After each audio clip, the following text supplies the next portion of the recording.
name is Michelle Logan. I'm going to talk about the dangers of community pressure.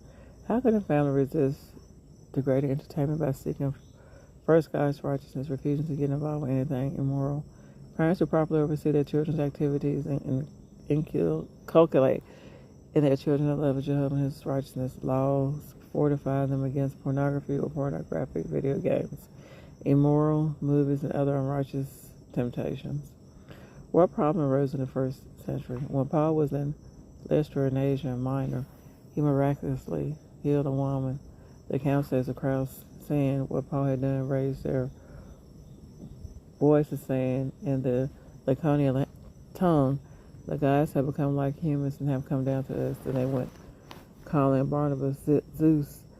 But Paul Herman, since he was the one taking the lead in speaking, later those same crowds wanted to kill Paul and Barnabas. Clearly those people were susceptible to community pressure. They did not lose their superstitious tendency. In his letter to Christian in Colossae, Paul warned against the worship of the angels. What are some customs that a Christian has to avoid, and how can he or she find the strength to do so? Today, true Christians likewise need to avoid popularity accepted customs based on false religious ideas that violate Christian principles. In some lands, for example, many customary ceremonies surrounding birth and death are based on the lie that we have a spirit that survives death. There are lands in which it is the custom to subject young girls to female genital mutilation.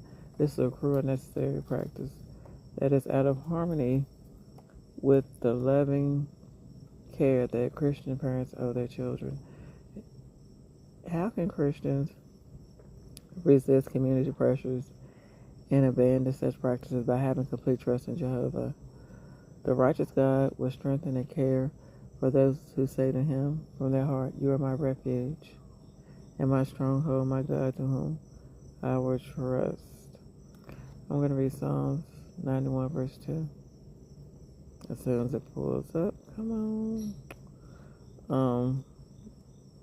Ecclesiastes chapter 9 verse 5. For the living know that they will die, but the dead know nothing at all, nor do they have any more reward, because all memory of them has forgotten. Psalms 91 verse 2. I will say to Jehovah, "You are my refuge and my stronghold, my God, in whom I trust." Also, I am going to read Proverbs chapter 29 verse 25. Trembling at men is a snare, but the one trusting Jehovah will be protected. That is so nice to know.